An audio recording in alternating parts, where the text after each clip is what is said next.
Sarah Jane Adventures is one of those shows that when you mention it to people, they either go, oh yeah, that's the one with Elizabeth Sladen, isn't it? Or it's one of those where people go, isn't that kid's Doctor Who knockoff? To which, yeah, both points are completely valid, and I love it. I watched this show since it first came out, when I was literally the age group that it was aimed at, before becoming a bitter old adult who fucking hates children's shows. But even so, I really enjoy this show, and as you'll see later on, I think it stands quite well to modern era. There's a lot of issues with it as we go along, but overall, I really like it. And yeah, spoilers, a lot of episodes are going to get quite good reviews. There is one thing though that I should mention, and that's that the showrunner was Gareth Roberts, who has an interesting bunch of opinions, which I don't really want to get into on this video, but just know that I won't be mentioning him that much or giving him much credit, since this is like the brainchild of Russell T Davies back in the 2000s. So with that out of the way, just wanted to get it out there. And of course, I'd be stupid to not state that obviously Elizabeth Sladen did pass away partway through season 5, and it's upsetting, it's really sad, because she was so lovely in every interview and she seemed so lovely in person. I'm sad I never got to meet her because she just seemed so awesome, and this show is a testament to her incredible legacy of Doctor Who. With one last little disclaimer being that I will be judging the show differently to how I judge Doctor Who, as since this is mostly aimed at children, I will be taking into account the more childy aspects of it. A lot of the episodes have some kind of moral lesson at the end of it, some of which are good, some of which not so much, but I'm getting ahead of myself. And with that little disclaimer out of the way, let's get straight into the Sarah Jane Adventures. But let's do a little bit of a detour before we get into the main show.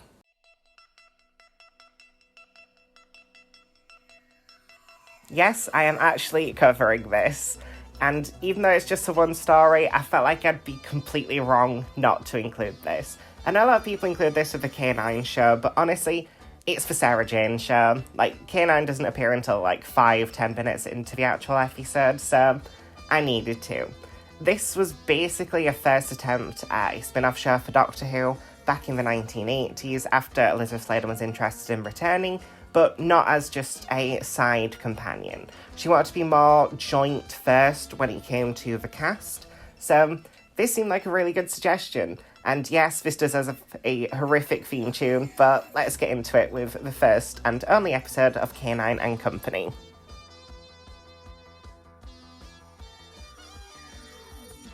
A Girl's Best Friend is the only episode of K9 and Company, and honestly, I'm kind of sad that it didn't get a full season. Yes, this story isn't really anything about aliens, it's much more of a supernatural story, but I like it. I like Sarah Jane throughout the thing. I think she's absolutely great. I love K9 as well. He's just so much fun. I actually really like the villain of this one being kind of like a creepy supernatural kind of thing with all the culty stuff compared to, you know, the normal Doctor Who stuff where it'd be explained with aliens. This one's left up to interpretation, and I think it does really well with doing that. The main problem of this story is it's way too short. At only 50 minutes, it makes it one of the shortest Doctor Who stories of the classic era. And yeah, there's a lot of cut corners in this. It seems like it just suddenly ends in the last 10 minutes with no real build-up. There's a lot of mystery for the first 40 minutes, and the last 10 minutes is basically just everything being explained directly to the audience, except if the monster's an alien or not. But still, it's decent, 6 out of 10.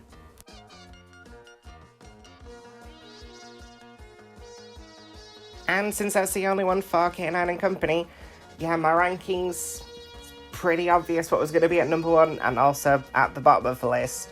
And yeah, changing it over to the rankings makes literally zero difference. It's one story.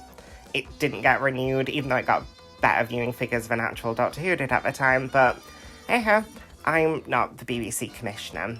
And yeah, it's decent, but yeah, let's get on to the proper point of this video.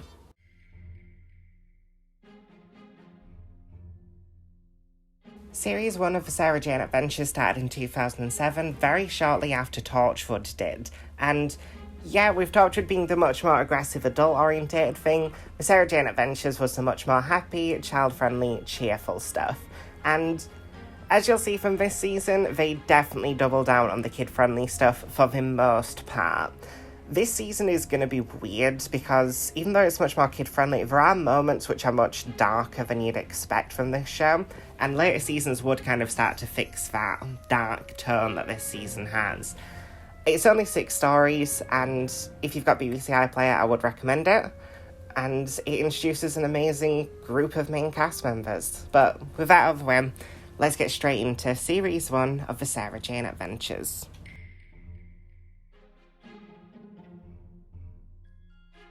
Invasion of the Bane is technically the first proper episode of the Sarah Jane Adventures, as it's actually a New Year's special, but it's basically counted as episode 1 of this season. And yeah, it's great. That's just straight off the bat. It's a really good story and a really good starting point. You see where all the characters begin with people like Maria, with not Clyde Langer, who you can basically ignore, with Luke, and with Sarah Jane. They're all introduced really well. They have really good character moments each to show their different personalities. And yeah, it's just a really great story. Mrs. Wormwood is honestly one of the best villains of Doctor Who, despite the fact she never appeared in the actual show. I like the Bane as monsters, even if the CGI looks pretty terrible to modern day, and yeah, it's not aged very well. But literally every scene of Elizabeth Sladen just shows how good she is as Sarah Jane and why the show kept bringing her back. But overall, it's an 8 out of 10 from me. It's great, it just has a couple of pacing issues and that really bad CG.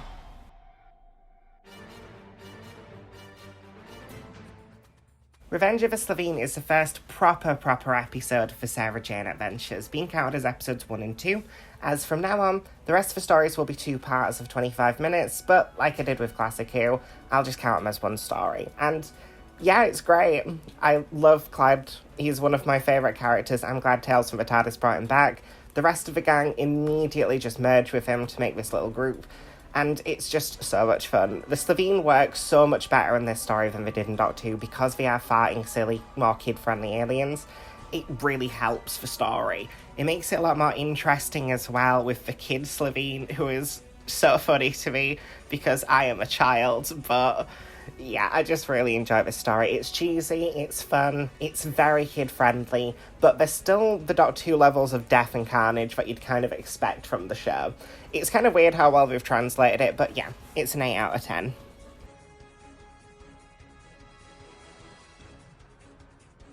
Eye of the Gorgon is one of those stories that I mentioned at the start of this season. One that feels very lighthearted and kid-friendly, but has those really dark, more adult moments that kind of come out of nowhere.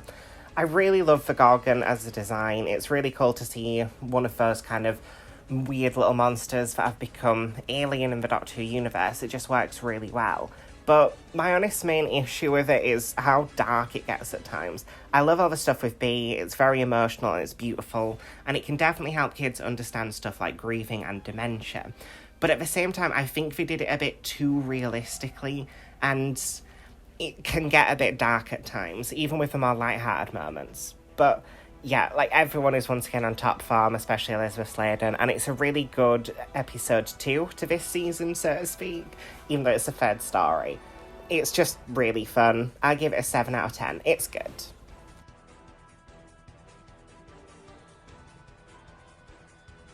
Warriors of Kudlak is probably the first dud of the season to me. I really love all of the Laser Quest stuff. I think it's really fun. It's shot really well for like a low-budget kids show. And once again, like I said, the whole cast is on top form, but what's the surprise by that point? My main issue honestly comes with the whole moral lesson. Now, since Sarah Jane is a kids show, a lot of the episodes do have moral lessons, and this one is basically that like violent video games and violent games in general will cause violence and associated with war. Like, it just seems a little bit dumb to me. It's very much kind of the 90s like pearl clutching stuff of like video games cause violence seems to be the main moral lesson of this story. I have to give it a 5 out of 10 for that, but it's honestly just down to that moral lesson feeling very botched. The rest of it is really good. It's a very interesting story. I just wish that they didn't go down the cloud clutching. It's just a bit annoying.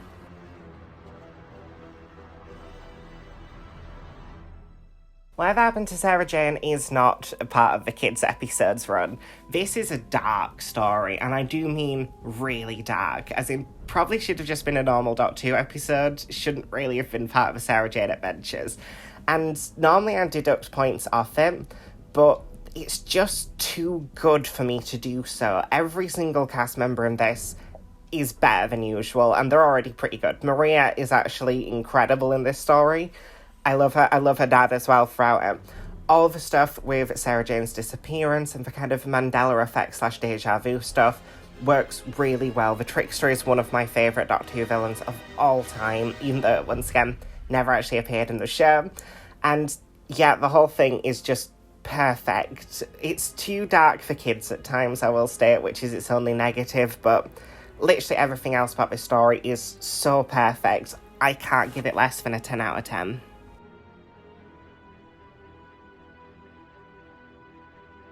The Lost Boy is quite a good season finale. It has a really good twist halfway through that I won't give spoilers for, and all the stuff to do with Luke is just really interesting. I really like it.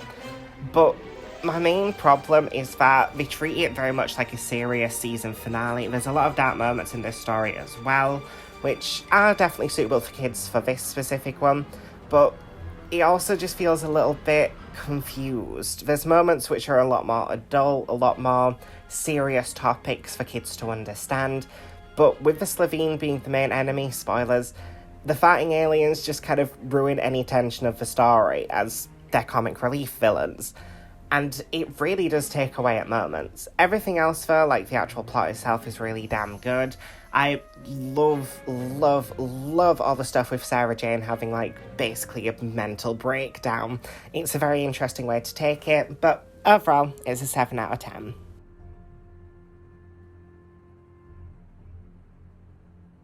And that's series 1 of the Sarah Jane Adventures. Kind of a mixed bag at times, but it's the first season of a show. There's going to be problems no matter what you do, and I honestly think it's a really good start. It's solid, there's a bunch of great stories in here, a lot of accessibility for kids, despite those moments of much darker topics.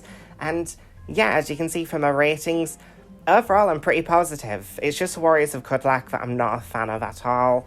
And changing over to the rankings, it was pretty clear where that story was going to be and where whatever ever happened to Sarah Jane was going to be. And yeah, like I said, it's a solid season, it's a good start. I really like the main cast, and it's just really enjoyable. It's a good translation of Doctor Who for kids. There's just a few little things that we need to fix for season 2, and thankfully, they do. So let's get straight on to it.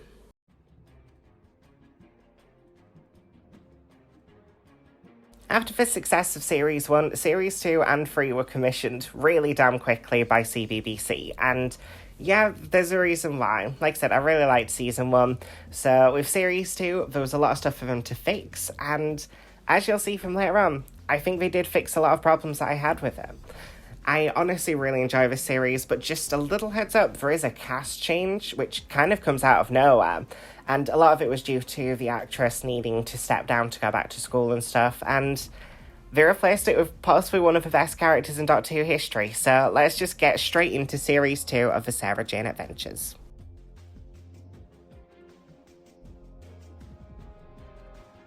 The Last Sontaran is the first story of Series 2, and yeah, it's honestly a solid one. It's actually a sequel to a Doctor Who story from Series 4, and yeah, it's a pretty good sequel overall. I love that Sarah Jane obviously recognises the Sontarans from the classic era, and there's a good bit of banter back and forth between her and the Sontaran.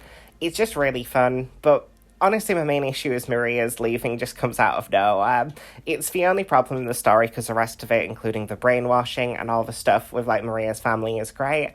It's just her leaving feels very anticlimactic and sudden. I think if like she was able to stay for another story, it would have felt a lot more continuous and a lot more gradual, but it is like very sudden. Suddenly they're moving and by the next episode she's gone. But even with that out of the way, because I can't really blame the actress for needing to go back to school, I still really enjoy this story. It's solid, it's fun, it's cheesy, and yeah, this is how you do a Sontaran story for kids. It's an 8 out of 10.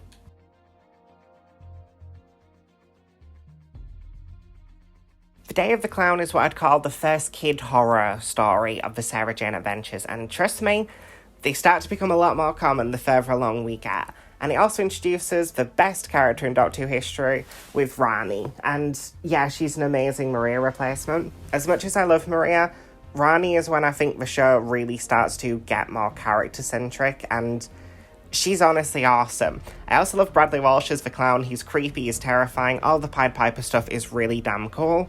And yeah, it's a really solid story and basically a companion introduction like what Doctor Who has.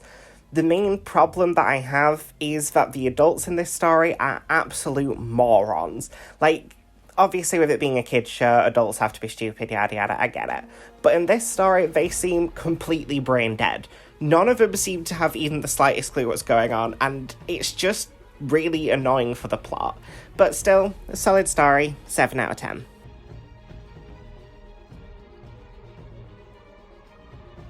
Secret of the Stars is the third story of season 2, and yeah, it's fine. I quite like it at moments. I like all the astrology stuff. It's an interesting way to take Doctor Who with the sci-fi mixed with more supernatural elements.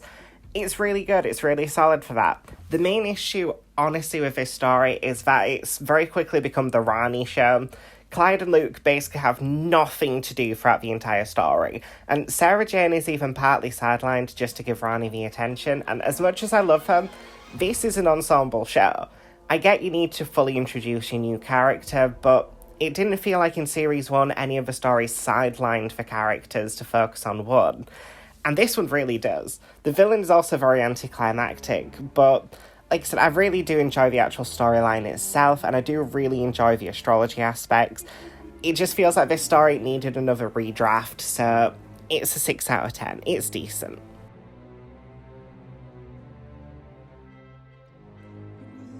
Mark of the Berserker is one of those stories which is very dark for Sarah Jane, and it works for its benefit. I love all the stuff with Clyde's dad coming back, who starts off as a deadbeat dad, but with the Berserker mark, he starts to become more psychotic, more dangerous. The actual villain with the Berserker is just really interesting to me. I really enjoy it. And even though the story is very Clyde-centric, like the last one was very Rani-centric, none of the main cast feel very sidelined. There's a lot for him to do, and to basically be the voice of reason during the story whilst Clyde's essentially brainwashed by his dad, by all his hopes and dreams. And yeah, it's just really solid for that. I love Clyde's mum, she's absolutely great. My only real issue is the moral lesson at the end, where Clyde sort of forgives his dad for being so horrible. Since this is a kid's show, I disagree with that moral lesson. I think if someone's horrific and toxic, you should be able to just get rid of them. It does leave it open-ended though, so with that, I have to give it an 8 out of 10. It's still great.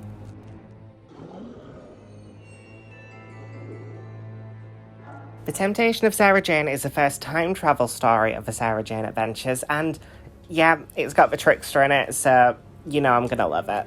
It's just a really good story focusing on Sarah Jane, who's been an orphan since the classic era, and we finally find out what actually happened to her parents. It's only taken them about, nearly 40 years, but hey-ho, better late than never.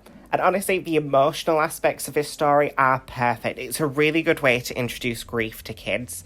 It's just so well done, focusing on Sarah Jane's emotional attachment to her parents, all the stuff with Luke as well, meeting his grandparents without fully understanding really what's going on. Clyde and Rani also have a ton to do whilst in modern times, trying to figure out a way to get them back. And yeah, the trickster is as perfect as ever. It's honestly just a really solid story. It is one of my favourites because it is so emotional and so bittersweet. And yeah, it's a 10 out of 10. It's a trickster story, of course it's getting a 10.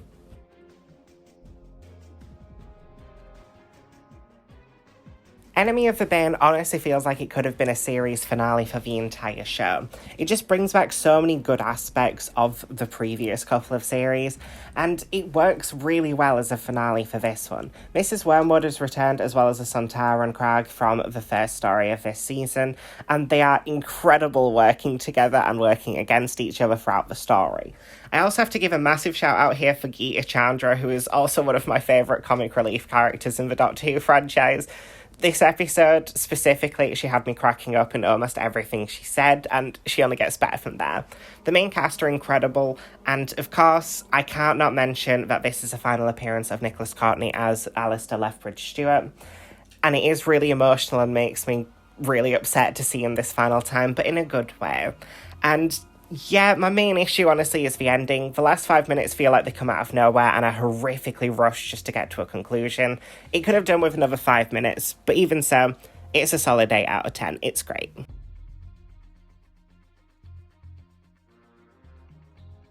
And that's series 2. Honestly, for me, it's a big improvement over series 1. All of the stories are solid, even if the astrology one isn't my favourite. But as you can see from my actual ratings, none of them fall below a 6, and that's really good for a show in my opinion. Not many shows can do that for a full season, and this one does it well. And changing over to the rankings, it was obvious what number 1 and last place were going to be, but still, I think this is a really solid improvement. I love Rani, and as much as I loved Maria, I think Rani just works better with this group dynamic. Maria was kind of too focused on in series 1, almost if she was the main character compared to Sarah Jane at times. But with this one, it feels like a solid ensemble most of the time. There's a couple of character-centric episodes which are a bit weird as they come out of nowhere during this series, and they do get better with the character-centric episodes later on down the line. But even so, big improvement. I love this series. I think it's honestly as good as Doctor Who by this point. And yeah, can't wait for series 3.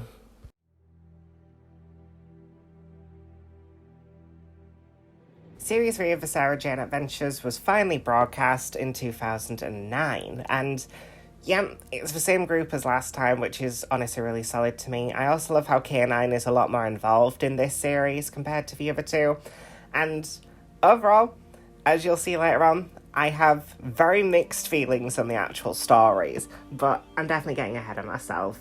We'll get straight into it with the first story.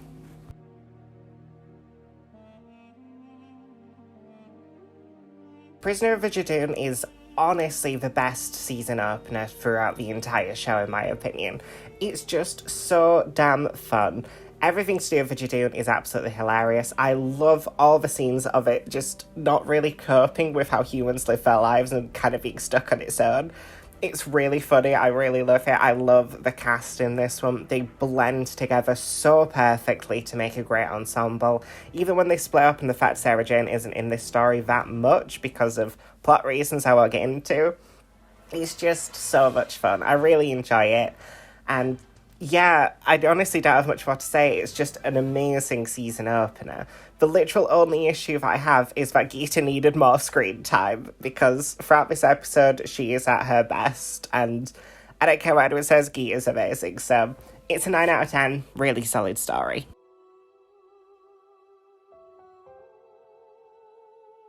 Mad Woman in the Attic is a more forgettable story. There's a lot of amazing aspects in this. I love all the stuff with old crazy Rani.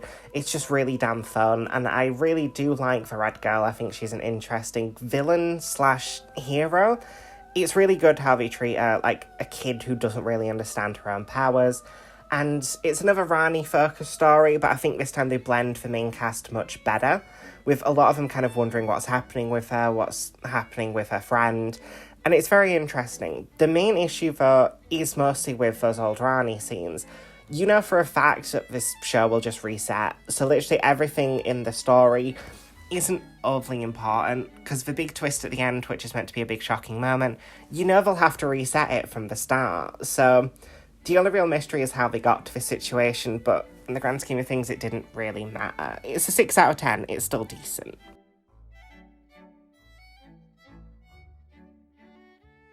The Wedding of Sarah Jane is, shockingly, another Trickster episode, so you already know I'm going to give it a 10 out of 10, but the bonus thing this time is the Doctor also appears in it, played by David Tennant, so it was definitely going to get a 10 out of 10. There was no questions, really, and it's solid, it's perfect. It's an amazing conclusion to this Trickster trilogy that we've had with the first 3 series. I'm sad he doesn't appear later on because of issues down the line, which I'll get to with series 5, but yeah, this is honestly awesome. I love every aspect of this story.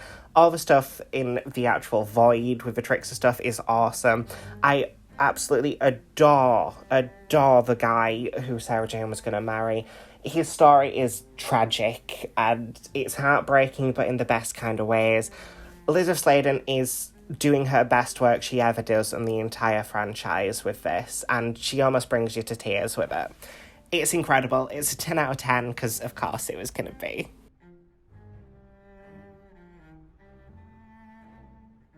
The Eternity Trap is a more interesting story of this series, and another one of its, not low, but lower points, but mostly because of the quality of the other stories. It's fun, it's really cheesy. Honestly, Doctor Who rips this off with the episode Hyde from Series 7, and does it about as good as this one does. It's all about parallel timelines with two different times merging together, causing what looks like ghosts.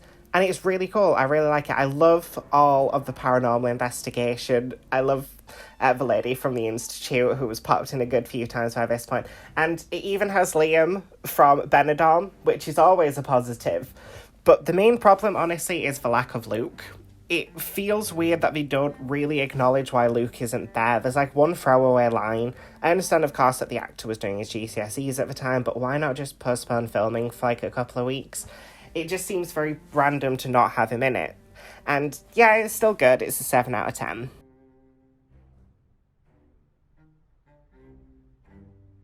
The Mona Lisa's Revenge is one of the comedy episodes of this season, and yeah, it's honestly amazing. It is so funny throughout the whole thing.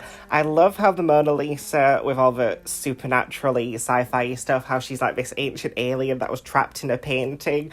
It's really silly, but in that way that only Doctor Who can get away from. I also love how they made her like have a Cockney accent, despite the fact like the painting is from Italy. That's hilarious, and I don't care what anyone says. I just love this story. It's so funny, it's so cheesy. The stuff with like the Beast brother and stuff just seems very scary, but obviously in a more kid-friendly way. The main cast are perfect throughout it. I love all the stuff with the like guns and stuff being real as long as you pull them out of the painting. It's a really good way to do it. Clyde really gets to shine throughout this entire story. My honest only real issue is once again the ending feels very rushed, but even so, it's a 9 out of 10. It's amazing.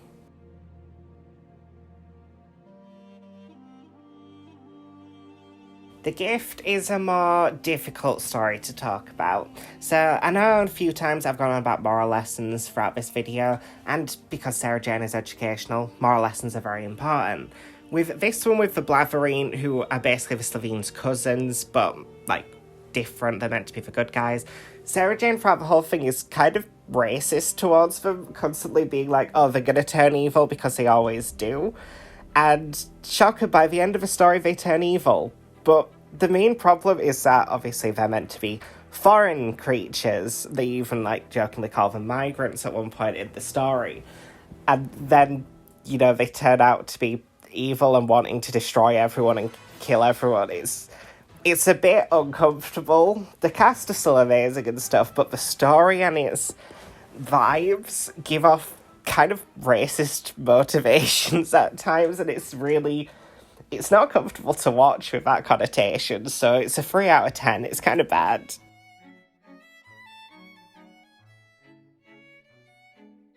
And that's Series 3. A lot more of a mixed bag compared to Series 2, but with 3 absolute standout stories, as you can see from her ratings. And honestly, this season is completely bogged down by The Gift. It's just really uncomfortable. There's a lot of issues with it as an actual plot itself, but yeah, the ending to part 1 is just, oh no, it just seems really uncomfortable to even watch. And changing it over to my rankings, obviously, once again, it was obvious what was top and bottom of my list, and yeah, it's still, honestly, the first 5 stories are really solid, even if there are some issues with a couple of them.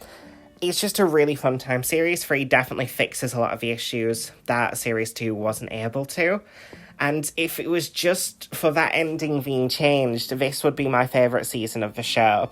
I just really wish that The Gift didn't exist, in 100% honesty, because it's such a downer to what is an otherwise incredible series.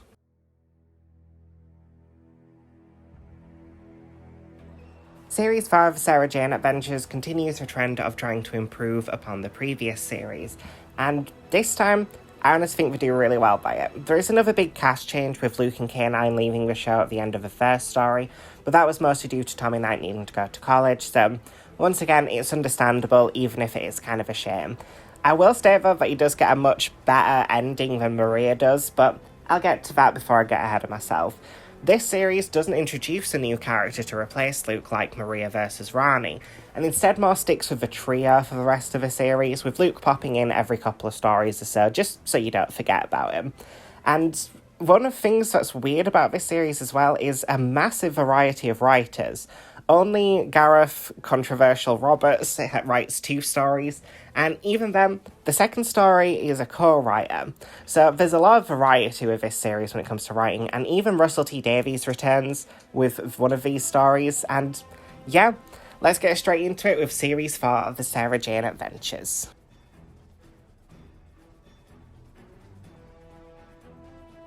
The Nightmare Man is honestly great. It's very kid horror, and sometimes verging on just teen horror. It does a really good job of balancing the scary moments with the more light-hearted moments, and the massive focus on Luke as a character really helps the story. Since this is his final story, it really makes him shine as a character. Now, Tommy Knight has already been criticised for his acting abilities. I think he works well for the fact he's meant to be this confused alien, and with this one, he really does start to show what a good actor he can be, given the right script. The rest of the cast are also incredible. I love the ending in this one, which is a rarity for these kind of stories, and him and Sarah Jane's relationship throughout this is honestly ridiculously sweet. My only real issue is that I don't find the Nightmare Man that menacing. He's meant to be like this Freddy Krueger-styled villain, but he comes across much more like pantomime than he does actually threatening. Even so, though, this is a great story. It's an 8 out of 10.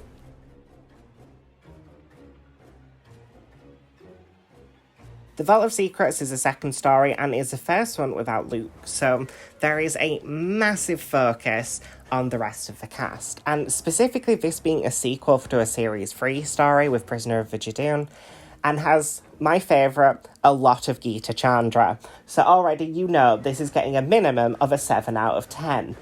And yeah, it's just really fun. It's actually a weird sequel to Dreamland from the Not Series 4 specials / mini-series thing, which is really weird to me because it kind of comes out of nowhere, and since everyone forgot Dreamland's existence until I reminded you of it, it just seems very odd to make this a sequel to both those stories. And at times it can be confusing because I've forgotten most of Dreamland. But I do love all the stuff with the Secret Agent. Sarah Jane's amazing, the rest of the cast are amazing, and yeah, I love the returning villain in this one, and the CGI doesn't look too bad for what I was expecting. It's an 8 out of 10.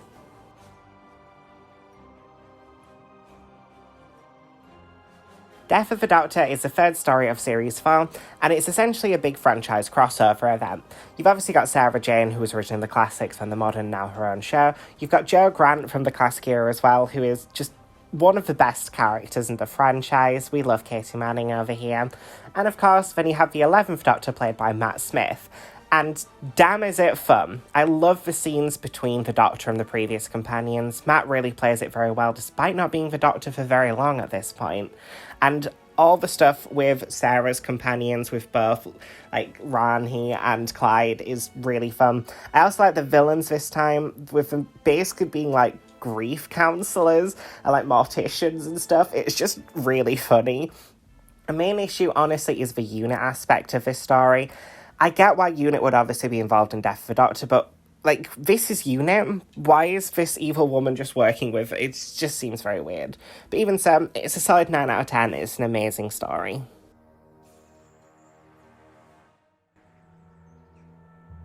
The Empty Planet is one of a few Sarah Jane stories which doesn't really have Sarah Jane in it at all, and surprisingly it works really well for this story. Essentially everyone apart from Clyde and Rani disappear, apart from them and one kid, and they need to figure out why. It's really interesting. It has a lot of connections to previous stories of the Sarah Jane adventures, which explains why Clyde and Rani are still there, and it's just really fun. The robots themselves are a bit silly looking, they're very clunky, not threatening at all, but once again, this is a kid's show, so I can look past it. The most impressive thing is how empty the streets look, and it really does sell the idea that everyone else is gone. Until you notice one of the cars in the background to one of the scenes, and then you can't unsee it. And it really does damage the entire story. It happens about, 20 minutes into episode 1, and it's really just takes you out. The ending also feels a little bit rushed and shocking, but even so, it's an 8 out of 10. I really like this story.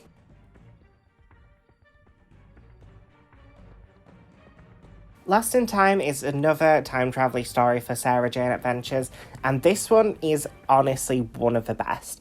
I love when the Sarah Jane Adventures does time travel because it does it so rarely, and since it's such a core aspect of Doctor Who, This one is done so amazing. I love the mysterious guy. He's so interesting. I wish we found out what happened with his character, but obviously certain things happened, so we weren't able to. All the, 3 little short stories in this one are great. It's basically Sarah Jane Adventures does an anthology series, with each character getting their own mini-sode. And all 3 of them are honestly incredible stories on their own. I love Clyde versus the Nazis. That's just really fun. I love the fact that the show actually went as far as to show the Nazis. It's something I wasn't really expecting, but I think it does it perfectly. I just really enjoy it, and especially that part of the story. It's just a 10 out of 10 from me. I can't praise this enough. It's awesome.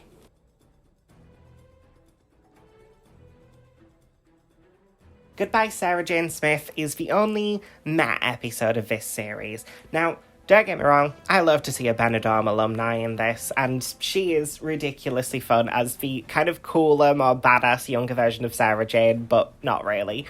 And Elizabeth Sladen does a really good job portraying what's essentially, once again, looking at stuff like dementia, which is, once again, an amazing thing to teach kids.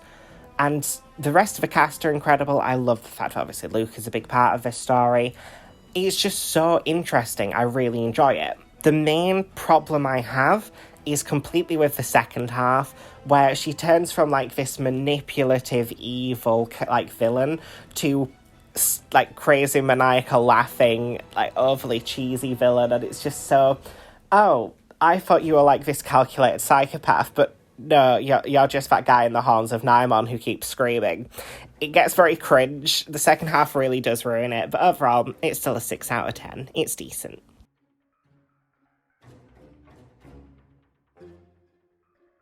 And that is Series 4 of Sarah Jane Adventures, and yeah, look at my ratings. It's a really solid series. If I was comparing this to Doctor Who, I think it'd be the top 5 for overall seasons. It's just so solid. The first 5 stories are such a banging group that just really don't stop with the quality. My only real issue is the last story, as you can see from my rankings. And even so, if they just changed it so in the second half she wasn't so cheesy and was a bit more maniacal like in part 1, it could have been another 7 or an 8, which would have made it the first Doctor Who season to all be 8s or above.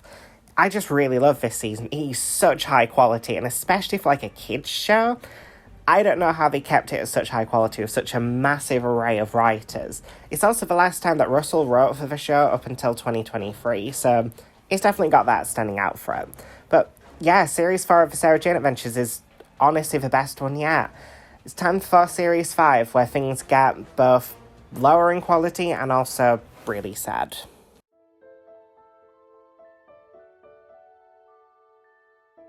Series 5 of the Sarah Jane Adventures only has 3 stories, and sadly, this is due to the passing of Elizabeth Sladen partway through production.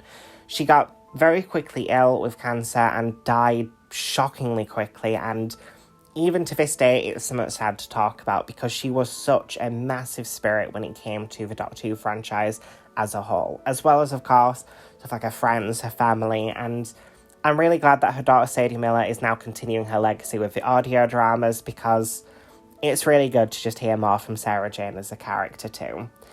Even so, there are 3 stories for me to cover here, so I won't get too much into the loss of Elizabeth Sladen because, like I said, I never met her, it's not really my place to talk about, but let's get straight into it with the first story.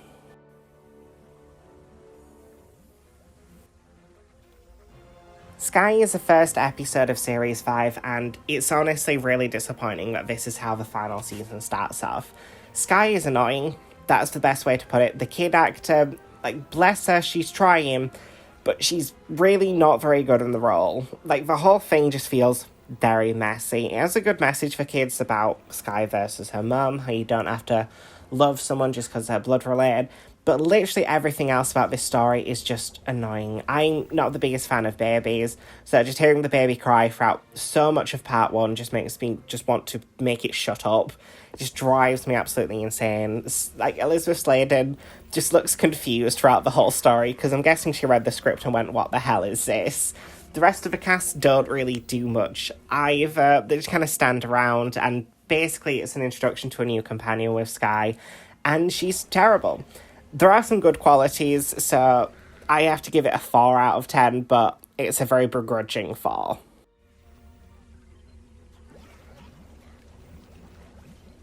The Curse of Clyde Langer is the second story from Series 5, and it is a ridiculously high improvement compared to the first.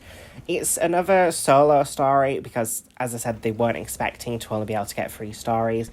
But for Clyde, since he is now the second longest running character after Sarah Jane, it really works. It's a really good send-off to his character, focusing a lot on his fears, his traumas, and it has a good supernatural/sci-fi edge to it throughout the whole thing. I will concede that the Native American stuff is a little bit cringe, especially by 2011. Like, I thought we'd gotten over Native American stereotypes by then, but with this story, apparently not. But literally everything else, like the homeless population, and especially the moral to kids of, like, everyone is human, treat homeless people with respect and stuff, is so good for this show to actually cover.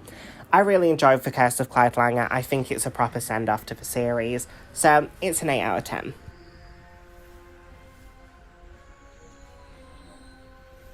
Last but not least is The Man Who Never Was, which is honestly one of the weaker stories of Sarah Jane as a whole. It's sad that this is the final story, as there's not really much to say. It's just a generic alien/human kidnaps a bunch of nice aliens, and the nice aliens get saved by Sarah Jane. It's a pretty standard story, so there's really not much to talk about. But when it comes to those final 5 minutes, this story becomes beautiful. It's essentially just like a compilation of clips from the previous stories, and normally I wouldn't shout that out, but with the narration of Elizabeth Sladen from the first episode of the show, and all the clips, and the big in memoriam, it shouldn't work on me, but I do feel honestly so emotional watching it. The rest of the cast as well in this story, as well as Elizabeth, do bring in their absolute A game for this story, and since this was apparently filmed while she was sick, it just shows how much of a trooper she really was, so it's a 7 out of 10.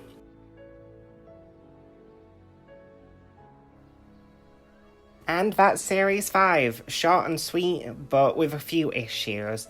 Like I said, 2 of the 3 stories I don't actually like that much. If, obviously, it wasn't the final story, I'd probably give The Man Who Never Was a 5 or a 6 out of 10, it's just a bit generic. But that ending, dude, that ending it's something else. So here are my ratings for each of the stories. It was pretty obvious what, the best one I was going to rate, and changing it out to rankings, it was even more obvious for that. Since there's only 3 stories, I don't have as much to say, but apparently for Series 6 that they were planning on for Sarah Jane Adventures, it was going to have Ace from the classic era in it, which would have been really cool. And the Trickster was apparently meant to show up in the series finale to Series 5 to reveal that Sky was one of his plans all along. It's a shame that didn't happen, but obviously there's reason for it, and the mysterious man from a couple of previous episodes that I mentioned last series was also apparently going to get an explanation here, and yeah, it's just a big shame. I honestly am really sad that it ended like this. Elizabeth Sladen was such an amazing actress for this show, and yeah, it's sad, but this is where the story ends.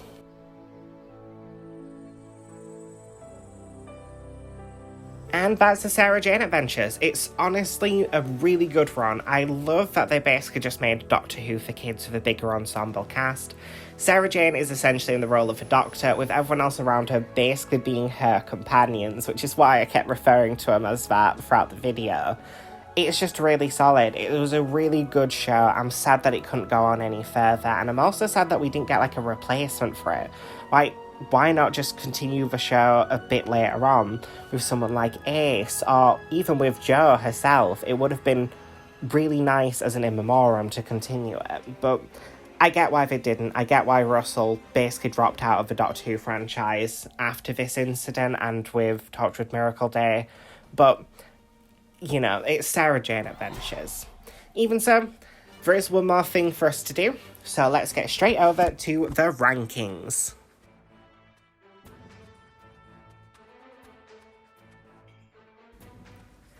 The Gift, Sky, The Warriors of Kudlak, The Madwoman in the Attic, Secret of the Stars, A Girl's Best Friend. Goodbye, Sarah Jane Smith. Day of the Clown. The Lost Boy. The Eternity Trap. Eye of the Gorgon. The Man Who Never Was. The Vault of Secrets. Mark of the Berserker. The Nightmare Man.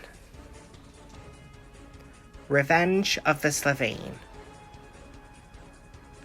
The Last Sontaran.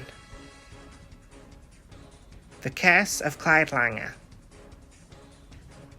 Enemy of the Bane. The Empty Planet. Invasion of the Bane.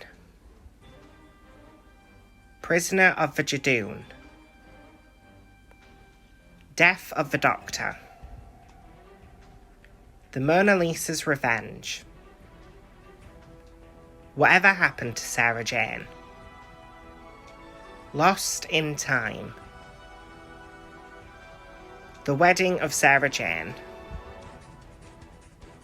The Temptation of Sarah Jane. And that's it. Only 28 stories, including A Girl's Best Friend from K9 and Company. Shorter and sweeter this time for my little rankings, thank God, compared to like my 12 to 22 minute ones I've done in the past.